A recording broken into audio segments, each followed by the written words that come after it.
اور بہت ہی معروضیت کے ساتھ گفتگو کرنے کی ضرورت ہے. ہم سمجھتے ہیں کہ گفتگو ہوئی بھی ہے. وقت بہت کم ہے اور میری طبیعت بھی ساتھ نہیں دے پا رہی کہ زیادہ تفصیل سے گفتگو کر سکیں. بہت شارٹ میں آپ کو ہم یہ بتائیں گے کہ مسائل کا اگر ہم جائزہ لیں تو دو طرح کے مسائل نظر آتے ہیں. ایک تو وہ مسائل ہیں جن کا تعلق ڈپارٹمنٹ سے، ڈپارٹمنٹل مسائل ہم کہہ سکتے ہیں، جن کا دفتر سے تعلق ہے. مثلا اردو کی اسامیاں ہیں، اردو کا نصاب ہے، نصابی کتابوں کی فراہمی ہے، اساتذہ کی بحالی وغیرہ ہے، جس پر اچھی خاصی گفتگو ہوئی ہے. یونین اپنی سطح سے، بلکہ ہم تو کہیں گے اپنی سطح سے اوپر اٹھ کر کام کر رہی ہے، اور بہت مواقع سے بڑی کامیابیاں بھی ملی ہیں یونین کو، اور بہت سپورٹ بھی ملا. اس پر کبھی تفصیل سے گفتگو کا موقع ملا تو ہم گفتگو کریں گے. دوسری جو سطح ہے مسائل کی وہ ذاتی نوعیت کی ہے، انڈیویجول جس کو آپ کہہ لیں. پہلا تو ڈپارٹمنٹل تھا اور دوسرا ذاتی. یہاں پر ہم سمجھتے ہیں کہ زیادہ تر اساتذہ کرام ہیں، اور اساتذہ کرام کے ساتھ جو مسائل درپیش ہیں وہ بھی میرے خیال میں اس کو ہم دو خانے میں تقسیم کر سکتے ہیں. ایک تو ویسے اساتذہ ہیں جن کے اسکول میں اردو کے طلبہ ہیں، اور آتے ہوں یا نہ آتے ہوں انرولڈ ہیں اردو کے طلبہ، اور ویسے اساتذہ جن کے اسکولوں میں اردو کے طلبہ نہیں ہیں. تو ان کے ساتھ چونکہ اصل ہمارا جو فرض منصبی ہے وہ تدریس ہے، اس کے بعد کوئی دوسری چیز ہے. ہم اکثر یہ بات کہتے ہیں کہ ایک استاد ہو سکتا ہے کہ بڑا شاعر ہو، بڑا ادیب ہو، بڑا تحریک کار ہو، بڑا نثر نگار ہو، لیکن اس کے لیے سب سے پہلی چیز یہ ہوتی ہے کہ تدریس کے پیشے میں وہ کتنا کامیاب ہے. اصل چیز یہ ہے. تو جب ہم ذاتی نوعیت کے مسائل کا جائزہ لیتے ہیں تو دیکھتے ہیں یہ دو طرح کی صورتحال نظر آ رہی ہے. تو اب ویسے اسکول جہاں پر اساتذہ تو ہیں اردو کے، ایک ہوں یا ایک سے زیادہ ہوں، لیکن بچے نہیں ہیں، تو یہ تو ایک بڑا مسئلہ ہے. تو اب وہاں پر اس مسئلے کو کیسے حل کیا جائے؟ تو اس کی ایک صورت تو یہ ہوتی ہے کہ اگر آس پاس کی اردو آبادی ہے آس پاس میں تو ہم ان تک اپنا پیغام پہنچانے کی کوشش کریں، بچوں کو انرول کرانے کی کوشش کریں. اگر آبادی بھی نہیں ہے تب بھی ہمیں پریشان ہونے کی ضرورت نہیں ہے، کیونکہ میں جو بات آپ سے کہہ رہا ہوں کوئی تھیوری بات نہیں ہے، پریکٹیکل ہے. جو ہم نے دیکھا ہے 7 سال کی تدریس میں، اسکول میں ہم نے جو پڑھایا ہے اور دیکھا ہے، محسوس کیا ہے کہ اگر ہم غیر مسلم بچوں کو پڑھانا چاہیں تو وہ بچے بھی پڑھتے ہیں. خاص طور پر پسماندہ اور انتہائی پسماندہ طبقات کے جو بچے ہیں، SC ST جس کو کہتے ہیں، چونکہ ہمارے یہاں مسلمانوں میں SC ST نہیں ہوتے. اگر آپ ان کے گارجین کی کاؤنسلنگ کریں آپ اور بتائیں کہ اگر آپ کا بچہ اردو سے پڑھے گا تو ہم ملازمت کی گارنٹی لیتے ہیں، آپ پڑھائیں تو صحیح اس کو، تو آپ دیکھیں وہ بچہ کیسے نہیں آتا ہے.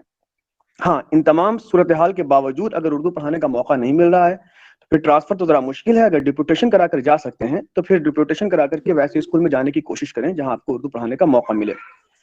ویسے اساتذہ جن کے اسکول میں بچے ہیں، انرولڈ ہیں بچے، کم تعداد میں ہوں یا زیادہ تعداد میں ہوں، تو ان کے جو وہ مسائل ہیں، تو سب سے بڑا مسئلہ جو ہے نا، میں نے جو محسوس کیا ہے، اور شاید آپ میں سے کوئی اس سے انکار نہیں کرے گا، کہ ہمیں یہ بات تسلیم کر لینی چاہیے کہ ہمیں ویسے بچے پڑھانے کے لیے ملتے ہیں جو سب جگہ سے ٹھکرائے ہوئے، سب جگہ سے چھٹے چھٹائے ہوئے بچے ہوتے ہیں. کیونکہ یہاں پر جتنے لوگ بیٹھے ہوئے ہیں، ہم آپ اپنے بچوں کو اگر بات کی جائے پڑھانے کی تو شاید ہم میں سے اکثر لوگ اپنے بچوں کو سرکاری اسکول میں نہیں پڑھاتے ہیں. یہ بات حقیقت ہے. سرکاری اسکولوں میں وہی بچے آتے ہیں جن کے ماں باپ ایفرٹ نہیں کر سکتے ہیں تو وہ اپنے بچے کو بھیج دیتے ہیں. تو ظاہر سی بات ہے اس میں 95% یا اس سے زیادہ بچے ایسے ہوں گے جن کو پڑھانا تو دور ہے، اگر وہ ٹھیک سے قاعدے سے اسکول آ جائیں تو یہی بہت بڑی بات ہے. تو سب سے بڑا مسئلہ تو یہی ہے وہاں، یعنی طلبہ کا معیار کا.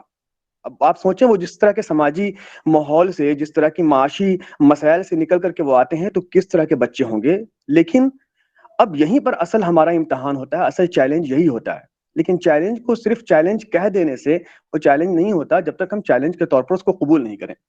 دیکھیے ایک بات یہ مان لیجئے، یہ ہمارا قصور ہے، یہ ہماری اساتذہ کمیونٹی جو ہے نا اس کا، کہ ہم بلیم کرتے ہیں، ہم ذمہ دار ٹھہراتے ہیں سماج کو، نظام کو. ٹھیک ہے، سماج بھی ذمہ دار ہے، نظام بھی ذمہ دار ہے، یہ سسٹم ذمہ دار ہے، لیکن بحیثیت ٹیچر، ایک استاد کے طور پر ہمیں گلہ کرنے والی روش چھوڑ دینی چاہیے. دیکھیے ذرا بتائیے، آپ مختلف ہمارے بیچ میں مختلف پیشہ ور لوگ ہوتے ہیں. اگر کوئی دکاندار دکان کھول کر بیٹھے اور یہ گلہ کرنے لگے کہ یہاں پر کے گراہک لوگ کیسے ہیں جو میرے پاس نہیں آتے ہیں سامان خریدنے کے لیے، وہ ذمہ دار ٹھہرانے لگے، تو کیا اس کے ذمہ دار ٹھہرانے سے اس کے پاس کسٹمر آنے شروع ہو جائیں گے؟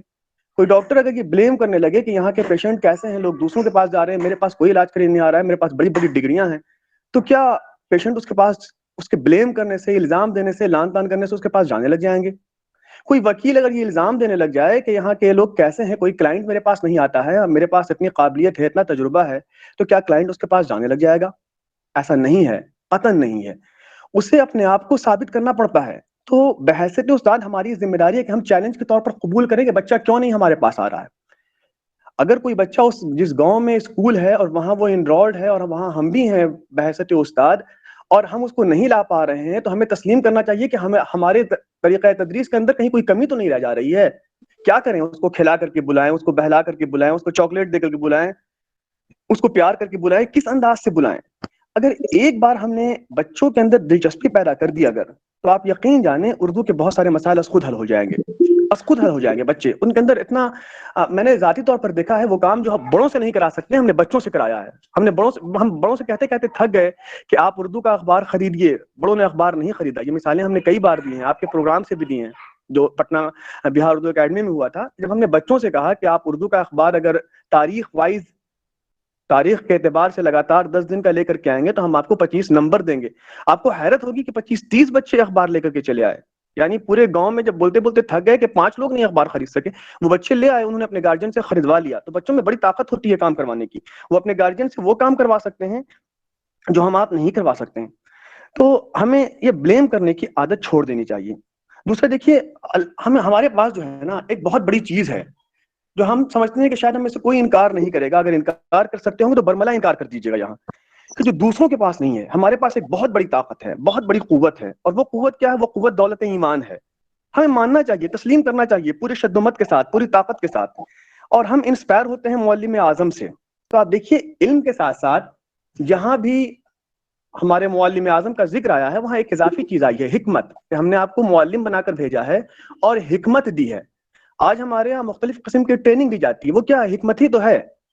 ہمارے یہاں کیا ہوتا ہے کہ ہم جذبات کی راہ میں جلدی بہتے ہیں, نتیجہ یہ ہوتا ہے کہ لوگ ہم سے جڑ نہیں پاتے ہیں. اب یہاں پر کچھ بات ہو رہی تھی, اس طرح کی بات ہم سن رہے تھے کہ پروگرام میں لوگ کم ہیں, تو ہم سمجھتے ہیں کہ اس کو بھی تجزیے کے طور پر دیکھنا چاہیے کہ آخر کیا وجہ ہے کہ لوگ جڑ نہیں پا رہے ہیں ہم سے. ہمیں تجزیہ کرنا چاہیے, ہمیں غور کرنا چاہیے کہ کچھ اور ایسا کیا جائے کہ لوگ ہمارے پاس آئیں. کمی کہاں رہ جا رہی ہے؟ اب اگر آپ بزنس مینجمنٹ پڑھیں گے موجودہ دور کا, تو آپ دیکھیں گے بزنس مینجمنٹ میں یہی ہوتا ہے کہ ہم کسٹمر کو اپنی طرف لانے کے لیے مختلف قسم کے حربے اور ہیلے استعمال کرتے ہیں. تو ہم سمجھ لیں کہ اردو آبادی ہماری کسٹمر ہے. ہم چیلنج کے طور پر جب لیں گے تو طریقے آئیں گے ہمارے ذہن میں. پھر دوسرا یہ ہے کہ بچوں کو چھوٹے چھوٹے کام دیے جائیں. اب یقینی سی بات ہے جس پس منظر سے بچے آ رہے ہیں تو بہت سارے بچے ایسے ہوں گے کہ 8ویں کلاس میں ہوں گے, 7ویں کلاس میں ہوں گے, حروف تہجی نہیں آتی ہوگی ان کو. یہ ایک بڑا مسئلہ ہے, ٹیچر پریشان ہوتا ہے, کیا کرے وہ. شاید ایک 2 بچے ہوں جو ٹھیک سے پڑھ سکتے ہیں. ہمارے ساتھ کالج میں یہ مسئلہ ہوتا ہے, آپ تو اسکول میں ہیں, کیونکہ وہی بچے کالج میں آ رہے ہیں. ایسے بچے ہیں جو حروف تہجی نہیں جانتے, وہ انٹر میں پاس کیے ہوئے ہیں, فرسٹ ڈویژن سے پاس کیے ہوئے ہیں. حیرت کی بات یہ ہے.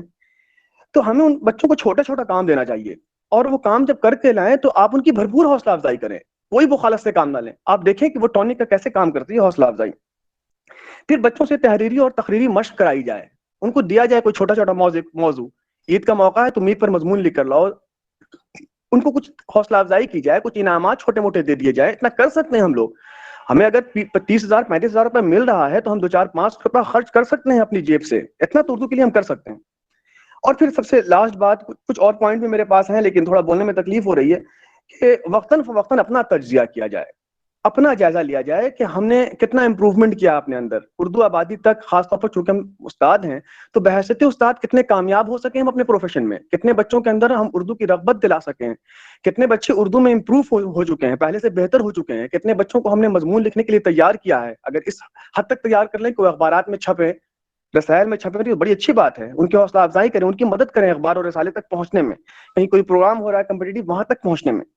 تو یہ پریکٹیکل کام ہے. ہاں پھر اس کے علاوہ جو ڈپارٹمنٹل سطح کے جو مسائل ہیں تو اس پر بڑے لوگ ہیں وہ غور کریں گے, لیکن ہم جتنے دائرے کے اندر کام کر سکتے ہیں ہم سمجھتے ہیں کہ اسے اگر ہم نے چیلنج کے طور پر لیا اور ہم نے بلیم دینے کا طریقہ چھوڑ کر کے اپنا تجزیہ کرنے کی کوشش کی, تو ہم سمجھتے ہیں کہ اردو کے ساتھ جو بہت سارے مسائل ہیں وہ مسائل کسی حد تک تو ضرور کم ہو سکتے ہیں. ہم نے اپنے طور پر جو محسوس کیا ہے, جو اپنی چھوٹی موٹی کوشش کے طور پر جو ہم نے نتیجہ دیکھا ہے, نظر آیا ہے, اس کی روشنی میں نے چند باتیں عرض کی ہیں. امید ہے کہ آپ اس پر غور کریں گے. بہت بہت شکریہ بھائی, اور معذرت کہ ذرا تاخیر سے ہم شریک ہوئے, اور شاید جس انداز میں جس ترتیب سے گفتگو کرنی تھی ہو سکتا ہے بات کچھ بے ربط ہو گئی ہو طبیعت خرابی کی وجہ سے, اس کے لیے معذرت. اور ایک بار پھر آپ لوگوں کا شکریہ اور بہت بہت مبارکباد.